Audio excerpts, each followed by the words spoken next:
I thought I married into a picture-perfect family with monogram robes and Sunday brunches. Then I found a surveillance chip hidden inside my unborn child's crib. If you think that's where it ends, you haven't seen what was buried in the mattress seams. I haven't slept in 2 nights. There's something about silence after 2 a.m. that makes your thoughts sound like alarms. And maybe I am paranoid. But if you saw what I found under the crib, you'd be sleeping with the lights on too. I'm 31. Just married. And right now I'm staying in the guest house of a friend I barely text twice a year. Because I can't breathe in my own bedroom anymore. Because my new family makes me feel like inventory. Let me start from the beginning. Josh and I met at a museum fundraiser. He made a stupid pun about ancient coins. I laughed. He was sweet. Disarming in a Midwestern kind of way, you know, khakis and casual politeness. His sister June was there too. Hair pinned back like she was sculpted. She kissed my cheek before I said hello. That night should have been a red flag. But I mistook it for charm. You ever do that? Mistake intensity for affection?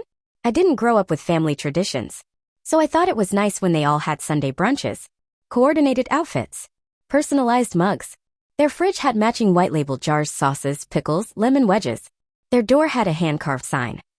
The Everett's Love. Order. Legacy. At first I felt lucky. Like I'd finally been adopted by the kind of family TV shows were based on.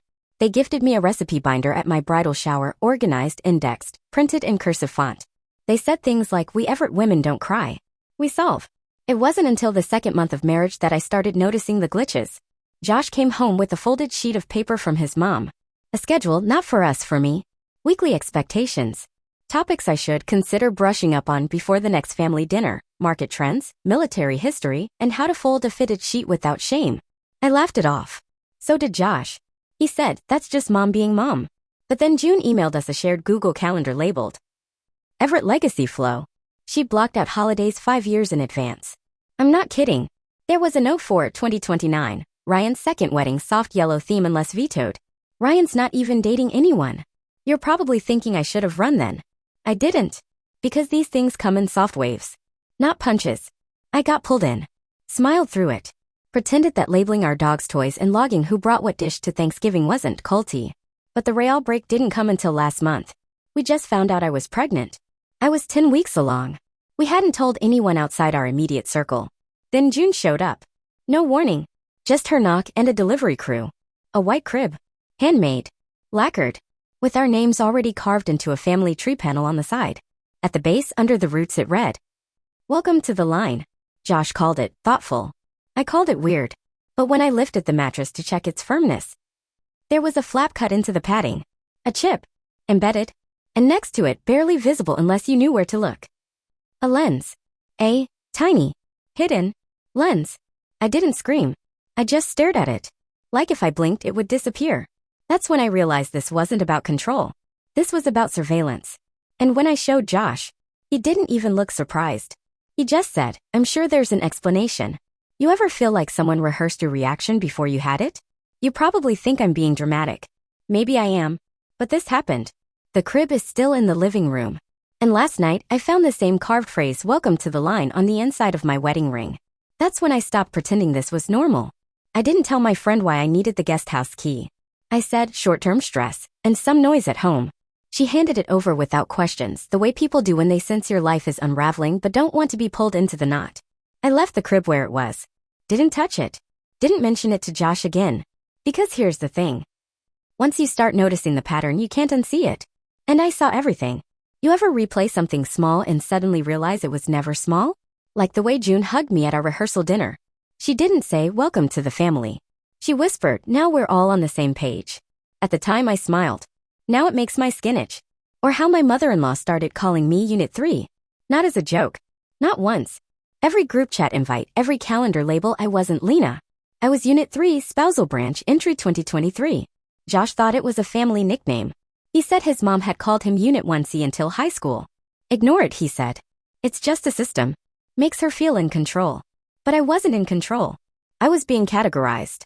That's when I started testing the system back. I bought a random purple throw blanket and draped it over the neutral tone couch. Within 36 hours, I got a text from June. Per Living Room Aesthetic Guidelines 2020, please avoid tones that read childlike or non-legacy. Swap suggestion, taupe or wheat. Wheat. She suggested wheat. So I logged into the shared Amazon account she'd once invited me to. Just curious. That's all I told myself. But June had left the registry public. It wasn't just holiday ideas or kitchen tools. There was a section labeled Line Continuity Tools Current and Pending Spouses. Inside, books on social conditioning, biometric-compatible baby monitors, a behavioral reboot retreat package, a parenting style flowchart ranked by disruption risk. That's when I started feeling sick. I'm not saying they were trying to brainwash me, but I am saying they had plans. Plans I never agreed to. You probably think I should have run that night. But I didn't. Because I wanted to prove I wasn't crazy first. I wanted evidence. So I started tracking every interaction. Call logs. Email metadata. When gifts arrived. What phrases were repeated. I felt like I was losing it until something new showed up. Another gift. From June, of course. A book of lullabies, custom printed, leather-bound. She said it was a keepsake for the next Everett voice. But the title page didn't say Lena and Josh. It said, Curated for Vocal Conditioning Unit 3. Inside, each lullaby had a tone guide, a range, a recommended tempo. One page even had emotional compliance score, high. That's when my hands started shaking. And maybe you think it was just a weird, controlling family thing. But then why were the baby monitors already synced to an app on Josh's phone? I confronted him. Not yelling. Just held up the book and asked, Do you think this is normal? He looked at the cover, then at me, and said, June just gets excited. She thinks long-term. But that's not the word I would have used. Excited doesn't hide a chip in a crib mattress. Excited doesn't buy a baby monitor 6 months in advance, sync to a shared account called the Line Watcher. That night, I locked our bedroom door. Josh laughed. Said, Are you serious? I didn't answer. Because I wasn't sure if he was serious anymore. And if you're wondering why I didn't leave sooner, yeah, same. But that night, I turned off the lights, and the baby monitor's green glow stayed on. It blinked twice. Then spoke in a calm, female voice. Recording initiated. I wish I could tell you I screamed. That I pulled the monitor off the wall and smashed it like you'd see in a thriller movie. But I just froze. Because when you've been slowly taught not to trust your own instincts, your first reaction isn't rage. It's doubt. Was that real? Did I just imagine the voice? Could it be a glitch? I sat on the edge of the bed, barely breathing, staring at the blinking green light like it might blink a different answer next time. I Googled the model. Nothing. No listings. No manuals. No brand tag. Even the QR code on the bottom led to a page not found. Josh was already asleep. Or pretending. And for the first time since we'd met, I didn't feel safe lying next to him. Not unsafe like violence, unsafe like surveillance. Like I was part of an experiment and no one had told me what the control group was. The next day I left the house before sunrise. I told Josh I had an early prenatal appointment. That was a lie. I just needed time alone to think. I ended up back at my old apartment building. The one I'd lived in before I moved in with him. Sat in the parking lot with a cold coffee I didn't drink. You ever stare at your old life like it's a museum display? I looked at the chipped railings and the crooked blinds on the third floor and thought, I used to be a person here. A messy, real person. That's when I made the first real decision I'd made in months. I called my OB and requested to have my patient records moved to a different clinic. One Josh didn't know about. One far from his family's network of approved providers. They had a preferred list. Of course they did. June once sent me a spreadsheet with providers ranked by generational alignment. That's not a joke. That's real. I checked into a motel that night with a duffel bag, my laptop, and the prenatal vitamins I couldn't stomach anymore. And I started digging. If they had a system, a protocol, I needed to know how deep it went. I searched Everett Family, Everett Legacy Trust, Everett Plus Behavioral Programming.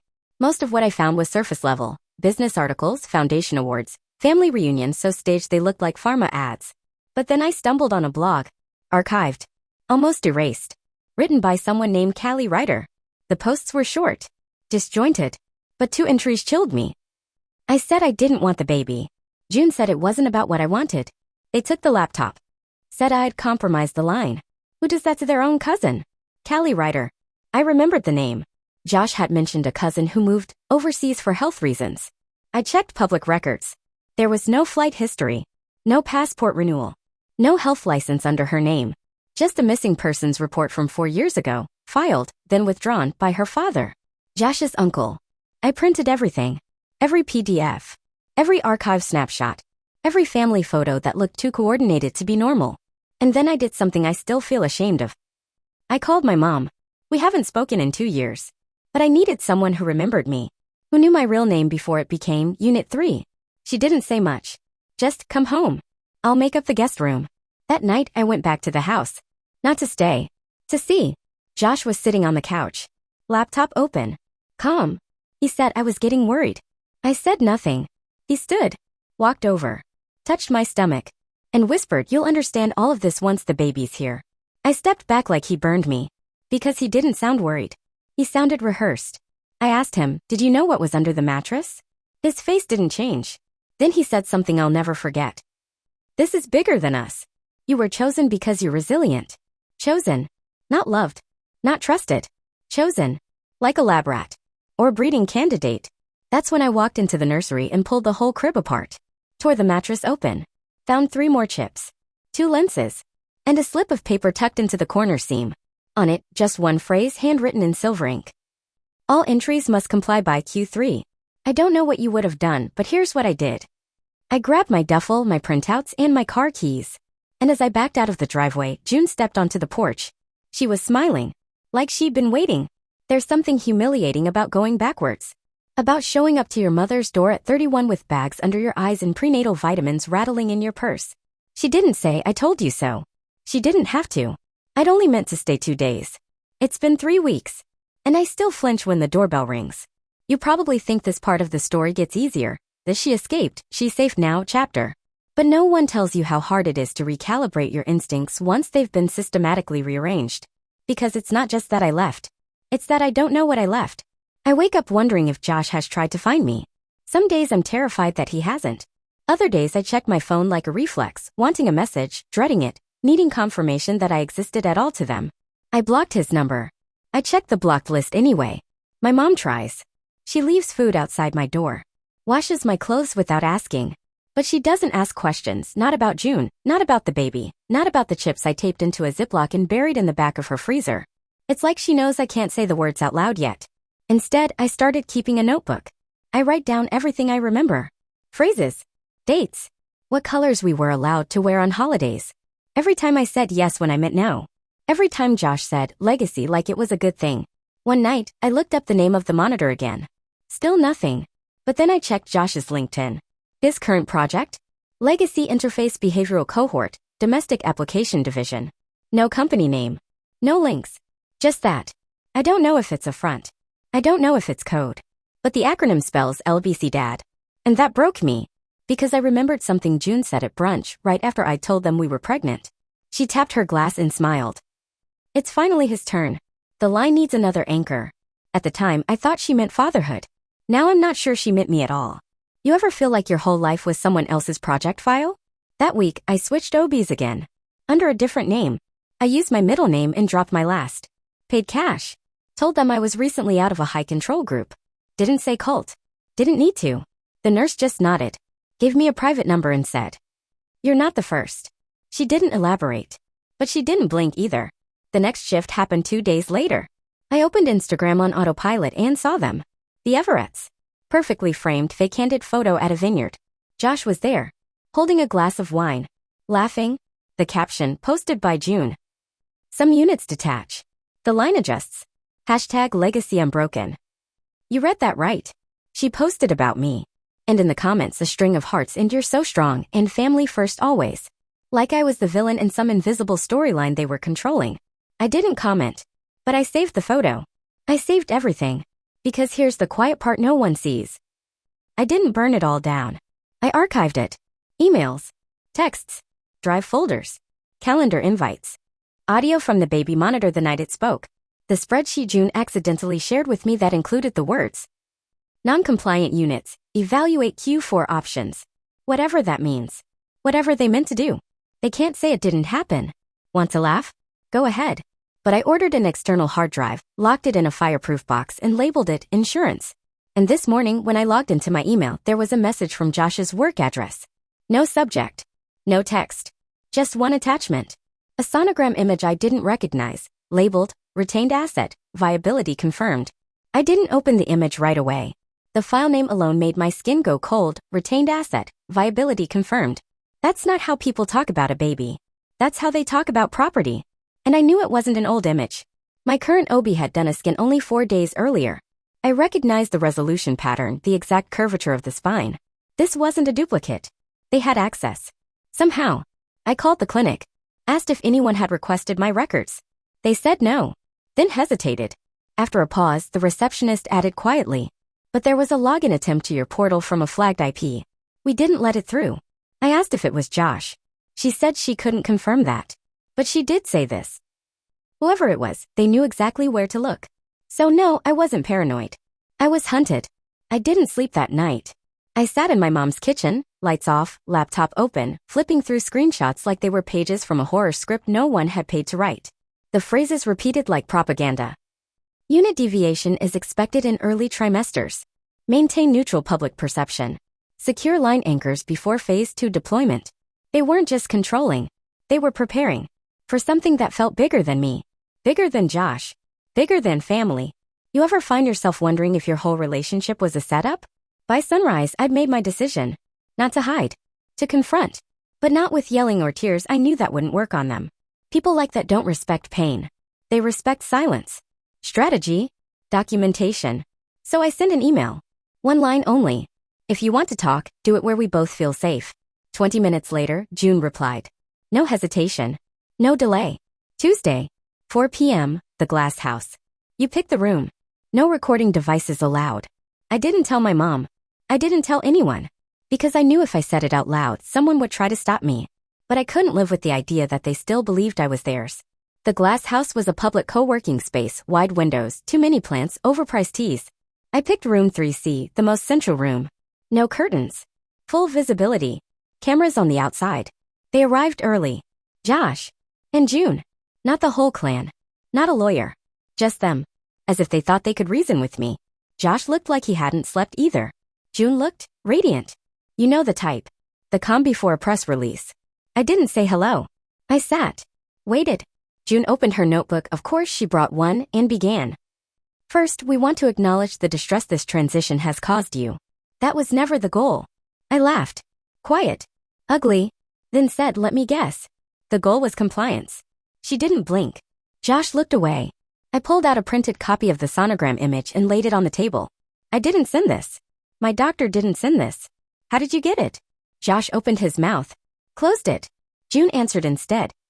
"Legacy anchors require monitoring. You weren't supposed to see that yet." That word again. Anchors. Do you even hear yourselves? I asked. But I wasn't really asking. I was watching Josh. Waiting for him to show any sign of the man I'd once trusted. Any crack in the program. He didn't look angry. He looked sad. Then he finally spoke. And it broke what was left of me. "You always had a strong profile, Lena. I thought you'd be proud to be part of something bigger." I didn't answer. I opened my bag. Took out the file, 84 pages of documentation, screen captures, metadata, timestamps, email headers, monitor logs, device part serials. I slid it across the table. "I've spoken with a journalist. I lied. I've got backups in 3 locations. If anything happens to me, this goes public." June's hand twitched. Just slightly. So I kept going. "I don't want money. I don't want your apology. I want you to understand something." They waited. I stood, held my stomach, and said, clear and slow, "This baby doesn't belong to your legacy. He belongs to me." She said she missed me. I said nothing. As I turned to leave, June tapped the folder with one manicured finger and said, "You don't know what you've interrupted." "And Josh?" He whispered 4 words that shook me more than anything else that day. "It's not over yet. There's a unique kind of nausea that hits when you realize you were never in love, you were just a project that got out of hand." The confrontation didn't free me. It made them escalate. 3 days after that meeting, my mom got a call from someone claiming to be from Legacy Health and Wellness Services, offering prenatal counseling at no cost to the household. She hung up. They called back 5 times. On the 6th, she handed me the phone. I didn't say anything, just listened.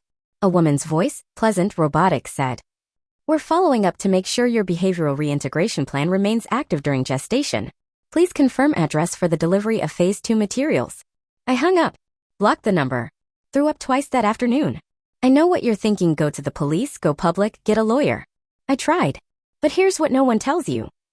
When the abuse isn't physical, when it's organized, psychological, woven into family traditions and spreadsheets and vague phrases like compliance thresholds, no one knows what box to put it in.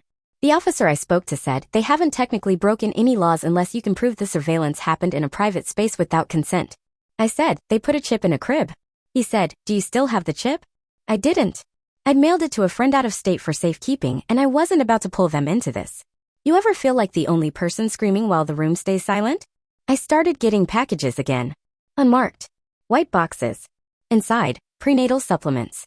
A parenting book titled Bonding Through Structure. A onesie embroidered with the words, "Line made." My mom stopped asking what was wrong. She just started locking the mailbox. And then the worst part came. Josh's side of the family began posting my name. First it was subtle, vague captions about betrayal and individuals choosing chaos over legacy. Then it got specific. Tara, Josh's cousin, wrote, "It's wild how someone can benefit from everything you've built and then claim they were oppressed. Lena, I hope you find peace. You've certainly stolen ours." My DMs filled up fast. People I didn't know. Accounts with names like @EverettTruth and @LegacyWife 2020. One message just said, "Unit 3 collapse logged. We adjust. You won't matter soon." That one kept me up for 2 nights straight. I shut down all my socials. Deactivated everything. Started using a burner phone. Even then, I'd catch myself flinching at shadows. Jumping when the doorbell rang. Checking every device in the house for hidden cameras. You ever reach a point where even silence feels hostile? People started weighing in. Not strangers, people I knew. An old coworker messaged me. "You should have known what you were getting into. That family's intense. But you married him." As if marriage is consent to psychological tracking. As if intense is just another word for predatory. A distant aunt asked if I was making things worse for the baby by holding onto all this anger. A baby they've never met. A pregnancy they're treating like an institutional investment. I felt myself going numb. That's when I started therapy. Real therapy. Not legacy-approved postnatal mindset integration. My therapist asked me something simple. "What would safety look like to you right now?" I started crying. Because I didn't have an answer. You don't realize how deeply programmed you are until someone gives you a choice and you freeze. But here's the first thing I said. No more surveillance. No more performance. Just quiet that doesn't feel like a threat. I wish I could say that things settled. But they didn't. Last week, I received a certified letter. No return address. Inside, a single sentence on Everett Foundation stationery. The line does not break. It branches. Underneath it, a printout of my OB's address. Circled. I don't owe anyone peace. I owe myself safety. So today, I filed for a legal name change. And tomorrow, I meet with a privacy attorney who specializes in digital stalking and legacy harassment. Because if they want a war, I'll give them a boundary instead. I didn't go back to that house. Not to pack, not to talk, not to explain. Some exits are just exits. The privacy attorney listened to my story with the kind of expression that didn't flinch, but didn't blink either. She'd worked with cult escapees, political whistleblowers, survivors of organized harassment campaigns. When I finished, she said 2 words. Pattern control. She told me what I already knew deep down. What the Everetts did wasn't illegal by design. It was intentional ambiguity, pressure without assault, compliance without chains. Everything was framed as family culture. Until you disobeyed. Then it became correction. We filed a cease and desist letter against June, Josh, and the Everett Foundation. I also filed for a restraining order. Not because I thought they'd show up with weapons. Because they already had. Their weapon was access. The baby's due in 8 weeks. And for the first time, I'm preparing on my own terms. No white lacquer cribs. No family tree carvings. No matching monogrammed robes labeled Unit 3. Just a simple nursery, soft light, and the first blanket I ever owned as a child, washed, folded, imperfect. You ever breathe and realize you weren't actually breathing for months? I changed my phone number. Rerouted all mail to a P.O. box. Deleted every joint account and nuked the shared Amazon registry from orbit. I chose a new last name. Not something poetic. Something ordinary. Unsearchable. Human. And I left the letter with the lawyer just in case. It's not for the Everetts. It's for my child. It says, "You don't belong to a system. You're not a legacy. You're a person." That's enough. That's everything. I think about Josh sometimes. Not the man I married, the version of him I thought was real. I don't think he started this to hurt me. But he also didn't stop it to protect me. And that's the line. Because love that requires silence isn't love. It's absorption. You ever notice how control often hides inside words like tradition? How manipulation dresses itself in soft voices in family recipes? I do now. A few days ago, I got a voicemail from a blocked number. No words. Just static. And underneath it, faint music. A lullaby. The same one from the leather-bound book June gave me. I didn't panic. I didn't cry. I played it again. Once. Then deleted it. Not because it scared me, but because it doesn't own me anymore. I've started taking pictures again. Not for Instagram. Not to prove anything. Just small moments, my swollen feet in warm socks. The empty chair beside my bed. My own hand holding a tiny white rattle I bought at a flea market. When the baby comes, I'll take a picture of us too. No filters. No curated poses. Just real. You ever rebuild your life one unbranded item at a time? I have. And if you're still reading, maybe you need to hear this. Leaving doesn't always look like a slammed door. Sometimes it's quieter. Slower. Like a system uninstalling itself, line by painful line. They don't get access to the version of me I built from the ruins. She's mine. And so is the life we're building without blueprints, legacy logs, or surveillance-grade lullabies. Because I'm not an anchor. I'm a beginning.